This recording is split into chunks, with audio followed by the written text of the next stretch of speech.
Hello everyone, and welcome to part 16 of my Dark Souls full video walkthrough. We've reached Anor Londo last time, so it's time to explore at least the first section of it in this video. I'm just going to spend some levels here, and then there is an NPC to talk to.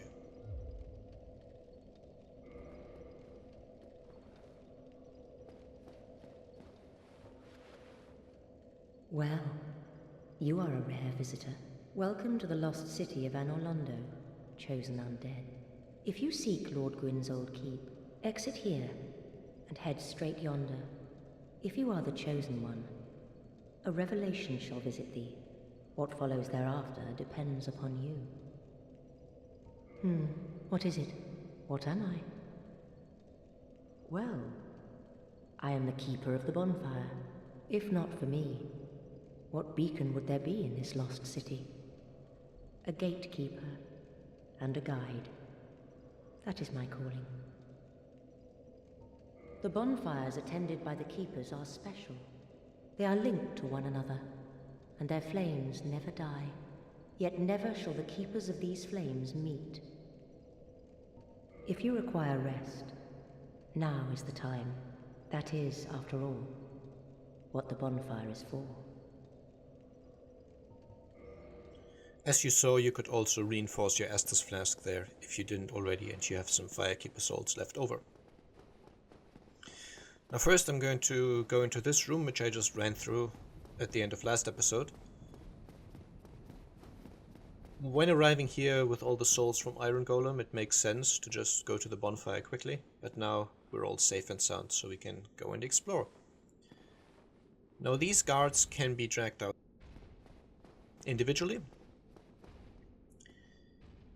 And you should do that because they are quite strong and fighting two at a time is a bit of a hassle. You should also note that this character has now upgraded his Pyromancy Flame fully. I've farmed some additional souls and used what I got from Iron Golem and such to basically get the 100 and something thousand I needed to get this Pyromancy Flame to Ascended +5. And in here there's just a single chest with a Demon Titanite in it. And these giants can drop their halberds and their shields as well, but I didn't get a drop on camera.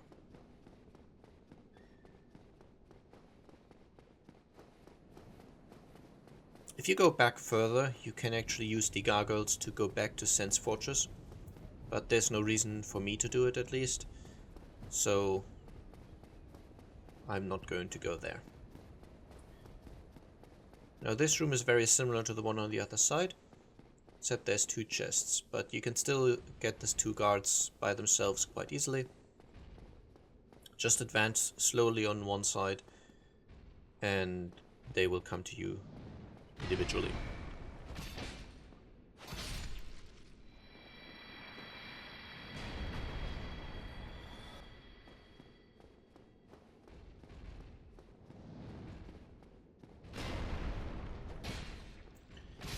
This can also be a good place to farm souls, by the way. Now note the difference in the chains next to the chests here. This one's nicely curled up into a full circle, or almost a full circle. Whereas this one's kind of pointing towards the front of the chest. And this means it's a mimic. Now you can always hit the chest to make sure, there's no downside to it. But I just wanted to point it out because this is a very good place to see it, because you have two chests right next to each other. One is a mimic, one is not. And this mimic actually drops a crystal halberd. This is just a standard halberd upgraded among the crystal path. And that means it has fairly low requirements, but really high damage. It's a very powerful weapon. And since the next boss fight coming up is pretty tough, it might be worth grabbing this weapon in case your own weapon is not that strong yet. The Crystal Halberd can definitely outperform certain weapons. Or most weapons, I guess. But be advised, it only has 20 durability, meaning it is a bit risky. If you use it too much, it will break, and there's no way to repair it. Now, as we reach down here, we get another gargoyle. Their movesets are very similar to the ones that we faced in Undead Burg as a boss fight. Undead Parish, rather. However, they use their flying attacks a lot more. I think the timing on their attacks is a little different, but I'm not sure. And they are a little bit stronger as well. But aside from that, they're really the same. I believe they, instead of spitting fire, they spit lightning, but I'm pretty sure the hitboxes and such are identical. And you can still cut their tail to get the tail axe. And they can also still drop their helm, shield, and halbert. And if we drop off on the side here, run all the way around, there's a somewhat hidden chest, which contains a demon titanite. And as I said, you need demon titanite to upgrade special boss weapons, and we're almost at the point where we can make one. You will see one next episode, basically. Firstly, we have to run up this buttress, and then jump off at the end here. Note that you don't take fall damage, even though it's quite a bit of a drop. I believe this is hard-coded so that this drop doesn't give you fall damage.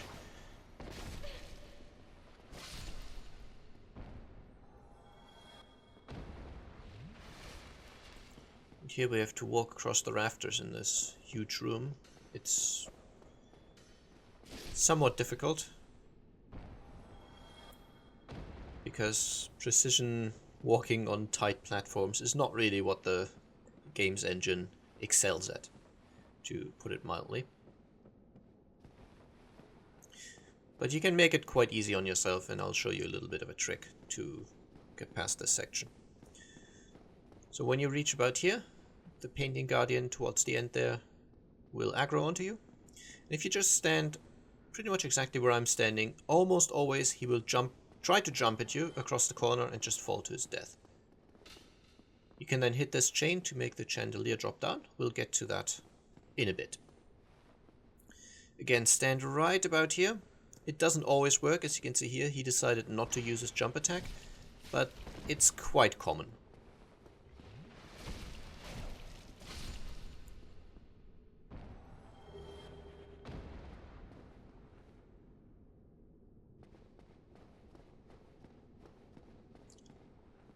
Now you saw this guy here throwing one knife at me and then running up. They can throw a lot more than that.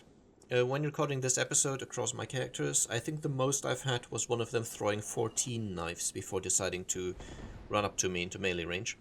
So be careful of that. It can take a little while. They can spam those knives quite a bit. But you can block them. They don't do much damage. They don't drain any stamina when you block them. And they don't have much knockback. I mean, 14 of them might knock you off, but you can always reposition yourself, so it's not dangerous, just something to be aware of. It can take a little while before they run up. Now here, there's a guy around the corner, even though this one was getting a little confused, apparently. But basically, they try to get you while you run across the corner, and then you're supposedly unaware. And in this chest here, we have a Divine Blessing. That's all there is on this side, so we can jump across and get to the other side again.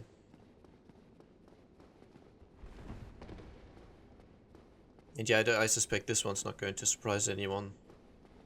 There's another guy around the corner.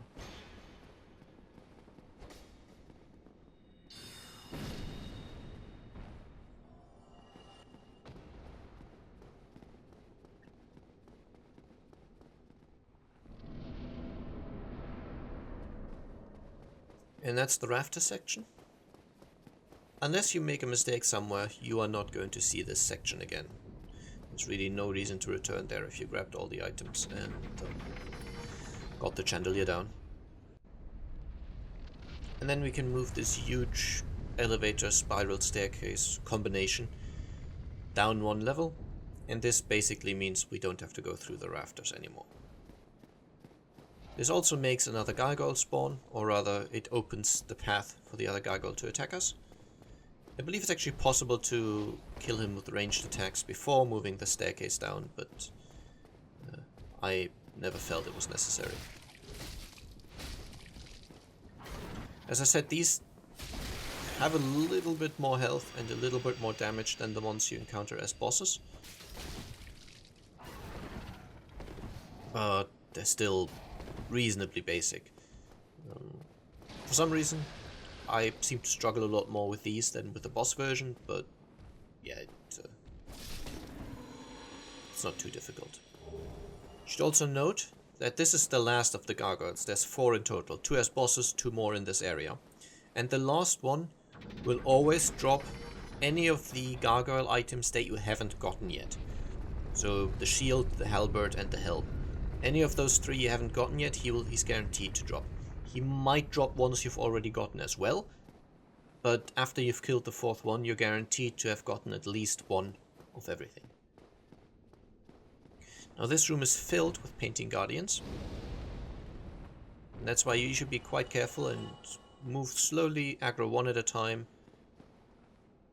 As is the case with almost any enemy in the game, fighting multiple enemies becomes a lot tougher, whereas if you only have 1 enemy to fight, it's a lot easier to focus on that guy and take him out. So basically, if you advance slowly, you can get these guys separately. And in addition to dropping throwing knives, they can also drop the Painting Guardian sword, which is a very short range but very quick and very light curved sword. It's the sword they're wielding. And this is the place to farm that if you're interested in it, because there's a lot of them and nothing else in this room. But most of the time you're going to get throwing knives.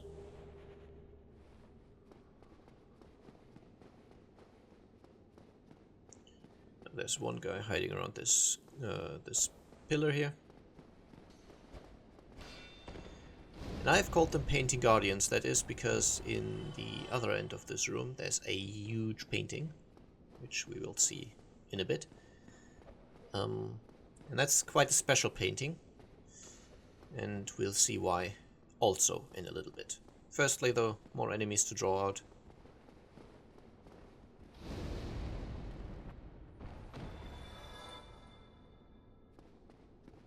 And there in the center is the chandelier that we hit when we were in the rafters above, which crashed down on the ground.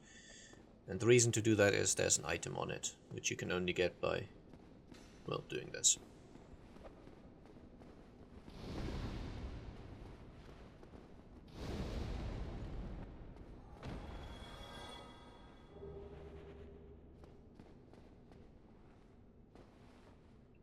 And this might not be the ideal path to take to aggro them all separately. Sure, there's other ways to do it, but this one definitely works.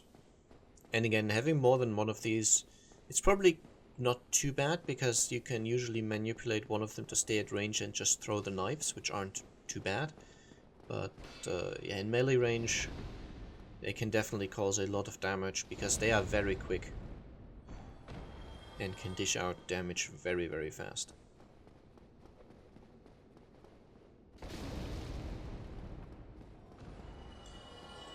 Here on this corpse we have the Great Magic Weapon Sorcery, which is basically an improved version of the Magic Weapon Sorcery.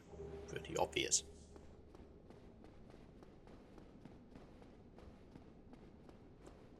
And then right here is the last of the Painting Guardians. You can also parry them, as you can see, but their attacks are quick, so the timing is a bit difficult. Now this corpse has firstly the Black Iron set, and then as a separate drop on it, there's the Great Sword and Black Iron Great Shield. Now as for the painting, I'm going to have a little clip overlaid. What happens if you interact with a painting. In order to do this, you must have the peculiar doll from the tutorial area. But there is an item, or multiple items actually, that I need from a hidden area that you get to through that painting. So I'm just going to overlay a quick cut of that in the top right corner. Don't pay too much attention to it. There will be a complete walkthrough of that area, but one of my characters just needed something from there now, and I decided to quickly grab it.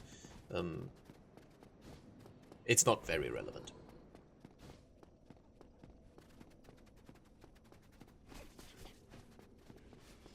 And down here we have the Ring of the Sun's Firstborn.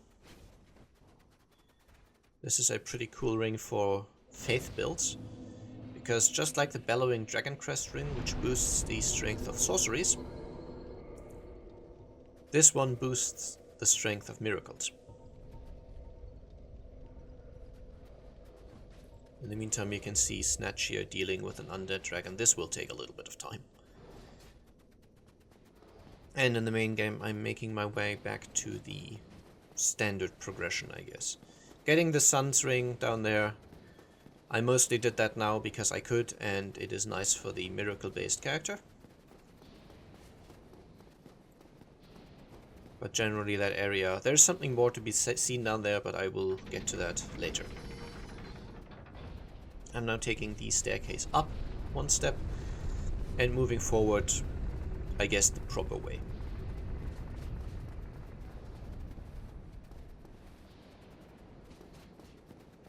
Which is right across here.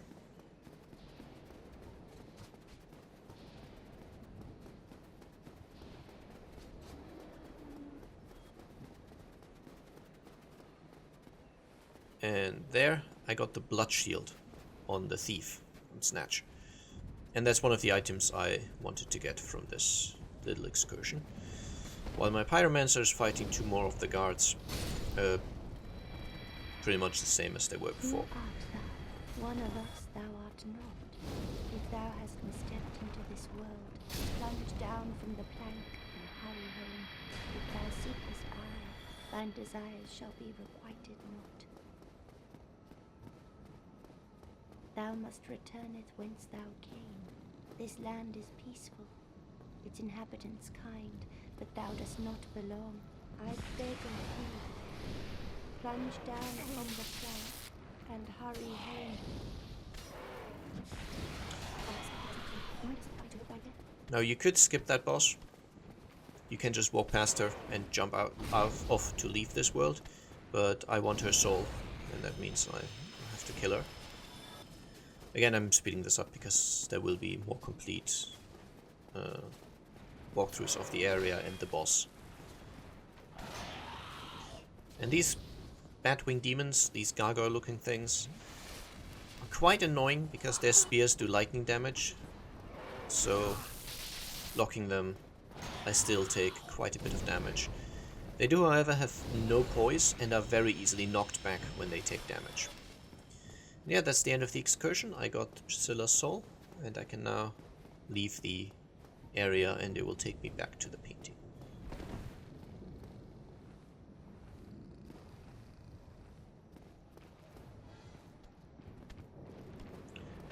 And there are two more gargoyles here. If you aggro them both, what you can do is just walk back, and one of them, when they're both trying to get to you, will generally kill himself. They kind of push each other, and one of them tends to just push off the other. And even though they have wings, they can't actually fly, though, so they can't fall to their death. Now this is a very infamous section, which I will show you multiple ways to get past. This character has the Ring of Fog and the Slumbering Dragon Crest Ring. This makes the archers aggro slightly later. But as you can see, they still have quite a bit of range. So one thing you can do is just kill them. If you're standing right about here, then the archer behind you will not be able to hit you.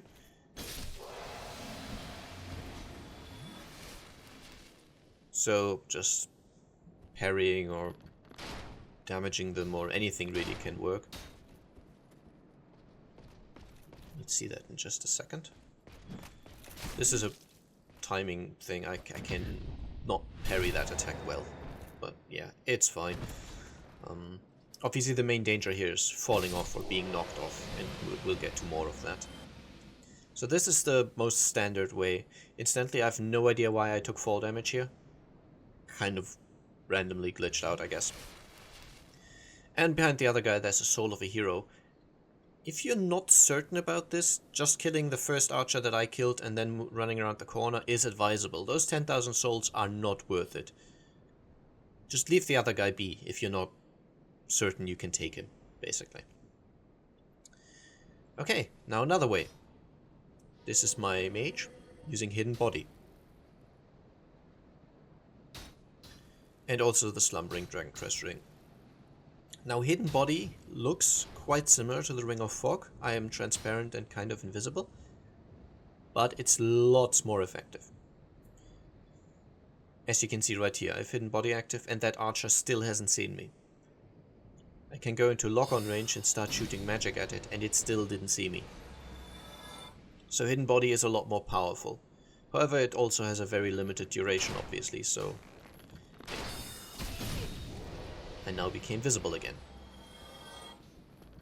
And here you can see how weird the knockback is. Note the angle from which the arrow hit me and the direction I was knocked back into. And that's one of the reasons this can feel very cheap. And here's one of the cheesier ways to defeat them. Well, you don't have to get hit there, but if you stand just right, you can make these guys use their charge attack and just kill themselves.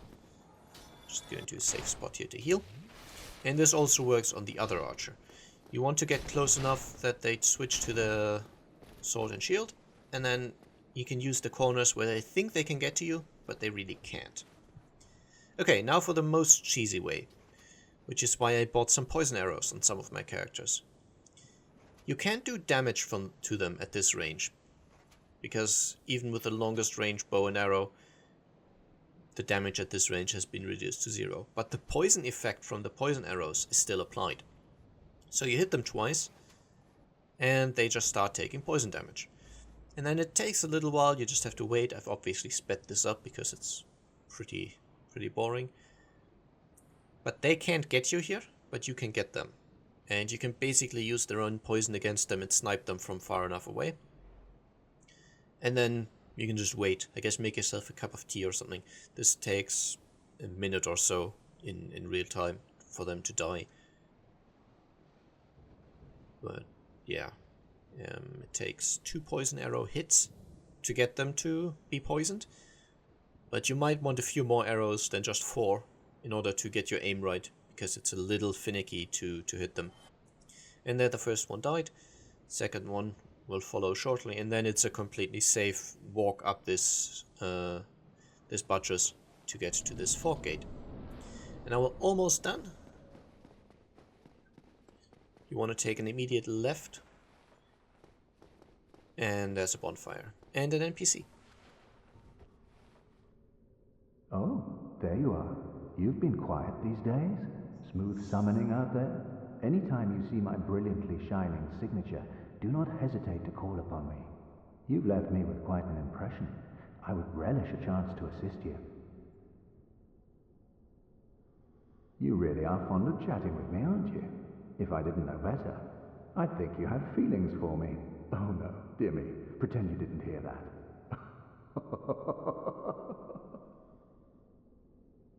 And that's it for this section. I hope you got some helpful advice here. And I'll see you again soon. As always, I would love some feedback. Have a good day. Bye bye.